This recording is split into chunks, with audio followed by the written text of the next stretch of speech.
Well, at the start of this year, the ringleader of the Varsity Blues Scandal was sentenced to more than 3 years jail time. He pleaded guilty to helping dozens of wealthy parents, such as actresses Lori Loughlin and Felicity Huffman, send their kids to elite universities by cheating the system. Now there's a new threat to college admissions process: artificial intelligence. Here now to discuss all of this is David Blaubaum from the National Test Prep Association. He also has some non-cheating advice for students applying to college. David, thanks for joining us. My pleasure. So starting off with Varsity Blues, that scandal, how has that impacted college testing and applications? Yeah, so there's a little more oversight of students taking the ACT with accommodations, and on the college side, a little bit more oversight just to make sure that recruited athletes are, in fact, athletes. But for the most part, things didn't change because this was a very small number of applicants out of millions of applicants. So really, I think the takeaway that I would hope families would see is that, yes, wealthy families who are willing to break the law and go to prison can buy SAT and ACT scores, but otherwise no one can buy higher SAT and ACT scores, even through test prep. At the end of the day, students still need to, all students, wealthy or not, have to learn the fundamental grammar, reading, mathematics, and data analysis skills to do better, and all students can learn those skills to increase their admissions chances, their merit aid chances, and just learn valuable skills for college and life. Well, do they? That's the debate. There's a new super intelligent chat bot called ChatGPT. It can pretty much write anything. In fact, a university professor showed that it can actually help pass an MBA final exam. And a recent survey showed a third of college students were using it already for written work. David, how are colleges reacting to that? They have to be aware of this, and can admissions officials even tell the difference?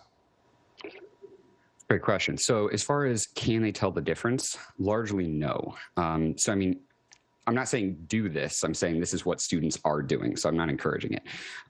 But students, especially in their college application essays, they could put in, write a 600-word essay on why I want to go to Tulane. It will write a good essay on why a student would want to go to Tulane for the education, the diversity in New Orleans. But it won't be a great essay. But what students are doing is they've gotten very good at inputting very detailed prompts. So they're inputting, write a 600-word essay about why I want to go to Tulane and how I almost drowned when I was 12 years old. I was saved by a paramedic. That showed me that life was a gift, and now I want to use my life to give back to students through education. And you can even tell ChatGPT, include a joke, include empathy, and it will do that. So it writes better essays than the vast majority of students. And the other way that students are using ChatGPT right now to game the college essays is they're writing their own essays, and then they're just putting them into ChatGPT and saying, write this better. And it rewrites them, it makes them all grammatically correct, more concise, and improves them for the vast majority of students. So the college essay should be dead in its current form. It already had problems because the wealthy could already hire people to write the essays for them, hire essay editors. This should be the nail in the coffin, that every student now has access to a free essay editor that does a better job than most students. So colleges really need to change the way they're doing college essays. They have not adapted to that yet, but we are hearing that students, or the college admissions officers, are saying, at least in the next 2 years, they would be surprised if they don't redo how they do college essays. Yeah, that is just absolutely crazy to hear. And then, all of the implications from that. What about implications for education as a whole? So ChatGPT, it's going to change probably everything because it can write better than the vast majority of people. It can even write coding. So there are a lot of people who are doing coding that are saying they're having ChatGPT do about 80% of their coding these days. I use ChatGPT almost on a daily basis now for when I'm writing. It just makes writing a lot faster and a lot easier. So Jeff Salingo, who has done a lot of work in college admissions, he's comparing ChatGPT to the calculator, right? So we used to, back in the day, think, well, we're not going to use the calculator because that will be bad for students.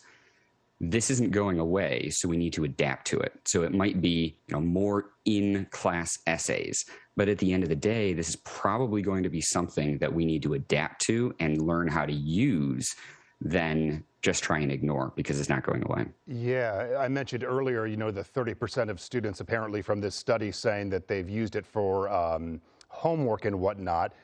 Roughly how long has this been around for? What, a couple years? How new is this?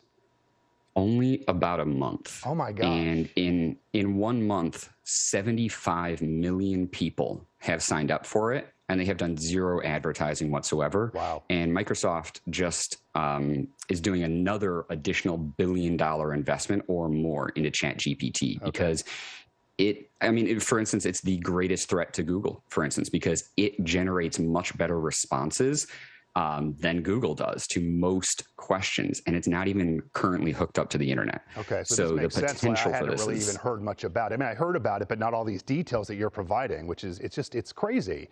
I want to ask you, speaking of college applications, many middle schoolers are prepping for the SAT, the ACT. I think a lot of people wonder, is one test better than the other? What do you think?